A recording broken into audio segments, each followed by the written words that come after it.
Assalamualaikum warahmatullahi wabarakatuh. Shalom, Om Swastiastu, Namo Buddhaya, salam kebajikan. Yang terhormat dosen pengampu mata kuliah pengembangan strategi pembelajaran ekonomi, Ibu Dr. Anda Dewi Koryati, Magister Pendidikan, beserta Ibu Dewi Pratita, Sarjana Pendidikan, Magister Pendidikan.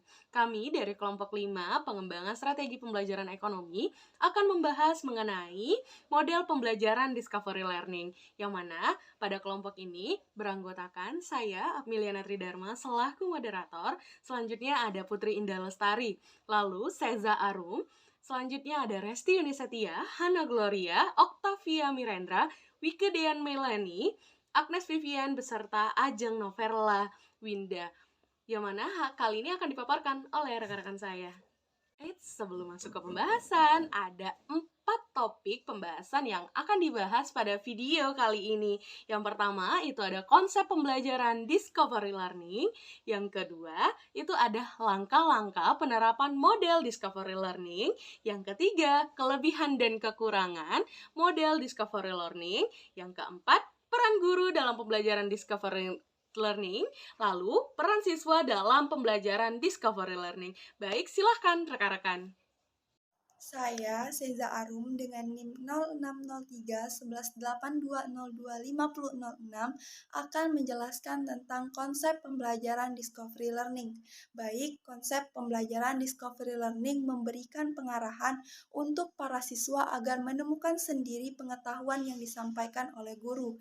Nah, discovery learning ini merupakan susunan aktivitas pembelajaran yang melibatkan seluruh kemampuan siswa secara maksimal. Dalam konsep pembelajaran discovery learning ini, siswa mencari dan menyelidiki secara terstruktur, kritis, dan logis yang dapat membantu mereka dalam memahami pengetahuan secara mandiri, sikap dan keterampilan sebagai bentuk adanya perubahan perilaku.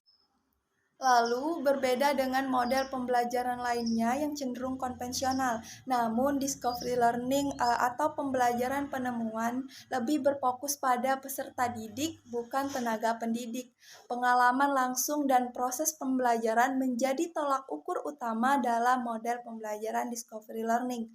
Nah, discovery learning ini adalah model pembelajaran yang memprioritaskan pada pengalaman siswa secara langsung dan mengutamakan proses daripada hasil belajar. Dari hal di atas bahwa dapat saya simpulkan bahwasanya discovery learning adalah proses yang memberikan bentuk murni dalam proses pendidikan yang dapat mengubah perilaku siswa dan mendorong siswa tersebut dalam memaksimalkan kemampuan dalam dirinya. Lalu, terdapat beberapa konsep model pembelajaran discovery learning menurut para ahli. Yang pertama, menurut Arendt, yang mana discovery learning ini menjadi model pembelajaran yang menekankan proses pembelajaran yang berpusat pada peserta didik dan pengalaman belajar secara aktif. Lalu, dalam prosesnya, model pembelajaran ini akan membimbing peserta didik untuk menemukan dan mengemukakan gagasannya terkait topik yang dipelajari. Lalu yang kedua menurut Rusman, yang mana model pembelajaran discovery learning adalah dukungan seorang individu atau kelompok untuk menemukan pengetahuannya sendiri berdasarkan dengan pengalaman yang didapatkannya. Perkenalkan, nama saya Ajeng Noverla Winda Brawesti. Di sini saya akan menjelaskan terkait langkah-langkah penerapan model discovery learning. Di dalam pelaksanaan model discovery learning, tentunya terdapat langkah-langkah dalam penerapannya. Adapun langkah-langkahnya yaitu yang pertama perencanaan. A. Menentukan tujuan pembelajaran. B. Melakukan identifikasi karakteristik peserta didik. C. Memilih materi pelajaran. D. Menentukan topik-topik yang harus dipelajari siswa secara induktif. E. Mengembangkan bahan-bahan ajar meliputi contoh-contoh, ilustrasi, tugas, dan sebagainya.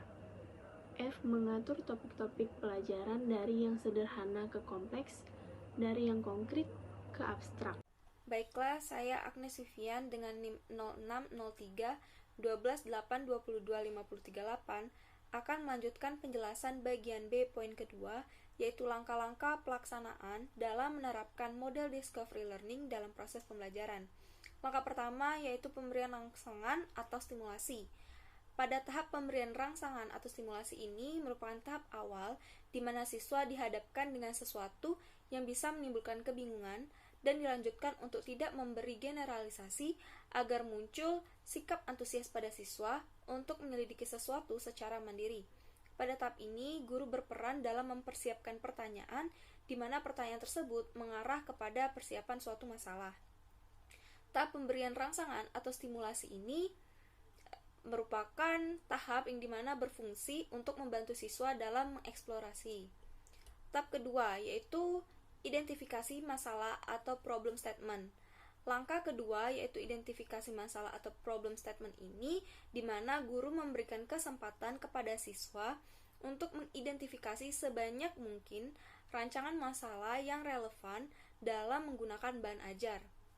Teknik yang digunakan untuk membantu membangun pemahaman siswa terletak pada langkah kedua ini, yaitu identifikasi masalah atau problem statement. Lalu langkah ketiga yaitu pengumpulan data atau data collection. Pada tahap ini, siswa menjawab pertanyaan atau membuktikan kebenaran atau tidaknya suatu hipotesis. Pada tahap ini, secara tidak langsung, siswa menghubungkan permasalahan dengan pengetahuan yang dimilikinya. Lalu tahap keempat itu tahap pengolahan data atau data processing. Pengolahan data merupakan aktivitas mengolah data dan informasi yang telah diperoleh para siswa baik melalui wawancara, observasi, eksperimen, dan sebagainya, kemudian dipahami kembali berdasarkan tingkat kepercayaan tertentu. Data processing atau pengolahan data ini merupakan langkah di mana siswa akan mendapatkan pengetahuan yang baru. Lalu langkah yang kelima itu langkah pembuktian atau verification. Pada tahap ini, siswa memeriksa secara teliti untuk membuktikan kebenaran atau tidaknya suatu hipotesis yang telah mereka lakukan, yang ditemukan dalam menemukan alternatif dan dihubungkan dengan data yang sudah diolah. Pembuktian ini bertujuan untuk mengetahui sejauh mana proses belajar berjalan dan sejauh mana pemahaman siswa mengenai materi pembelajaran yang telah dibahas dan dikaitkan dengan kehidupan sehari-hari. Lalu langkah terakhir yaitu langkah menarik kesimpulan.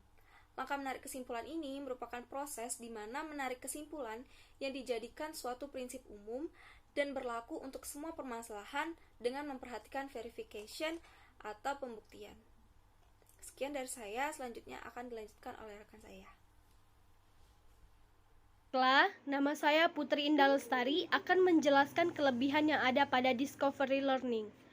Kelebihan yang pertama, model ini mampu membantu siswa untuk mengembangkan dan mengumpulkan persiapan dalam menguasai keterampilan melalui proses kognitif atau pengenalan siswa.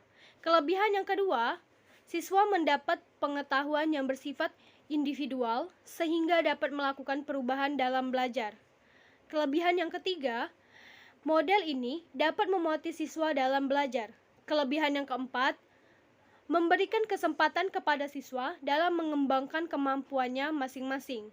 Kelebihan yang kelima, membantu siswa dalam meningkatkan rasa percaya diri karena berhasil menyelidiki sendiri permasalahan yang diajukan. Kelebihan yang keenam, mengarahkan siswa untuk belajar secara mandiri dan memberikan pemahaman maksimal. Kemudian, kelebihan yang ketujuh, strategi ini berfokus pada siswa, bukan hanya guru. Baiklah, itu saja penjelasan dari saya. Selanjutnya, penjelasan tentang kekurangan Discovery Learning akan dilanjutkan oleh rekan saya. Terima kasih. Selanjutnya yaitu kekurangan model pembelajaran Discovery Learning. Yang pertama, siswa harus memiliki kesiapan mental yang matang untuk model ini. Yang kedua, siswa harus mempunyai jiwa yang berani. Jika tidak, maka prosesnya tidak akan maksimal. Lalu yang ketiga yaitu tidak cocok untuk kapasitas kelas yang terlalu besar. Selanjutnya yaitu apabila siswa atau guru sudah biasa dengan perencanaan dan pembelajaran tradisional, akan terasa keberatan jika diganti dengan model ini. Dan yang kelima yaitu Teknik ini mementingkan proses mental saja dan kurang memperhatikan pembentukan sikap serta keterampilan siswa. Yang terakhir yaitu siswa yang mempunyai tingkat kognitif rendah cenderung belajar di bawah standar dan guru sering gagal mendeteksi siswa tersebut sehingga membutuhkan remedi dan scaffolding. Baik, saya Octavia Mirendra dengan NIM 060 3128 25030 akan melanjutkan pembahasan mengenai peran guru dalam model pembelajaran discovery learning yang dimana guru berperan sebagai fasilitator. Yang pertama, merencanakan pelajaran secara tepat sehingga pelajaran terpusat pada masalah-masalah yang tepat yang nantinya akan dipelajari oleh para siswa. Yang kedua, menyajikan materi pelajaran yang dianggap sebagai pondasi bagi siswa untuk memecahkan masalah. Guru memulainya dengan sesuatu yang sudah dikenal oleh siswa sebelumnya. Kemudian, guru mengemukakan sesuatu yang berlawanan dengan hal tersebut. Dengan demikian, akan menimbulkan konflik pada pengalaman siswa yang nantinya akan memunculkan masalah pada pembelajaran. Yang ketiga yaitu guru menyajikan dengan cara enaktif, ikonik, dan simbolik. Enaktif yang dimaksud yaitu melalui tindakan atau dengan kata lain belajar sambil melakukan yaitu learning by doing. Yang keempat, bila para siswa memecahkan masalah, misalnya seperti di laboratorium atau secara teoritis, guru hendaknya berperan sebagai seorang pembimbing atau tutor. Yang kelima, menilai hasil belajar merupakan suatu masalah dalam belajar penemuan. Secara garis besarnya, belajar penemuan ialah mempelajari beberapa generalisasi dengan menemukan sendiri konsep-konsep itu. Jadi intinya bahwa dalam model pembelajaran discovery learning, guru tidak begitu mengendalikan pelajaran, namun lebih mengarahkan pembelajaran. Assalamualaikum warahmatullahi wabarakatuh. Perkenalkan, nama saya Wike dari Melani dengan NIM 06031282025035. Di sini saya akan melanjutkan penjelasan dari teman saya, yang mana saya akan menjelaskan mengenai peran siswa dalam pembelajaran discovery learning. Nah, dalam model pembelajaran discovery learning tersebut, peranan siswa terbagi menjadi beberapa bagian, yaitu 1. Siswa berperan untuk melakukan, menemukan, dan mengelola informasi yang diperoleh melalui pengetahuan yang dia dapatkan. Yang kedua, pada model pembelajaran discovery learning tersebut, peserta didik akan berperan besar dalam keaktifan di dalam kelas. Nah, pada model pembelajaran ini bersifat student center, yang mana melibatkan secara maksimal semua kemampuan peserta didik untuk mencari, menyelidiki secara sistematis, kritis, dan logis, sehingga mereka dapat menemukan pengetahuan, sikap, dan keterampilan sebagai wujud adanya critical thinking oleh peserta didik. Yang ketiga, dalam model pembelajaran yang kami pilih ini, peran siswa adalah sebagai senternya. Artinya, siswa ini harus berpartisipasi aktif atau berperan aktif dalam proses pembelajaran berlangsung untuk melakukan, menemukan, dan mengelola informasi yang telah didapatkan melalui pengetahuan, sehingga dari sini dapat disimpulkan bahwa peran siswa ini dalam model pembelajaran ini sangat aktif dibandingkan pendidik.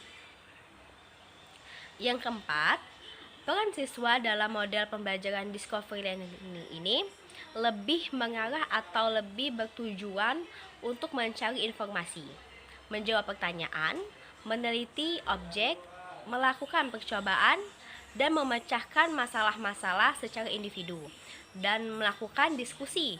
Dari masalah tersebut dilakukannya diskusi sesama teman sebaya, sehingga didapatkanlah bagaimana cara menyelesaikan masalah dari masalah ini. Paparan yang sangat begitu jelas dari rekan-rekan saya Tak terasa kita sudah berada di ujung video. Kami dari kelompok 5 pengembangan strategi pembelajaran ekonomi pada model pembelajaran Discovery Learning pamit undur diri. Mohon maaf apabila terdapat kesalahan kata, dan kepada Allah kami mohon ampun. Saya akhiri dengan wabillahi taufiq wal hidayah. Wassalamualaikum warahmatullahi wabarakatuh. Sampai jumpa di next video.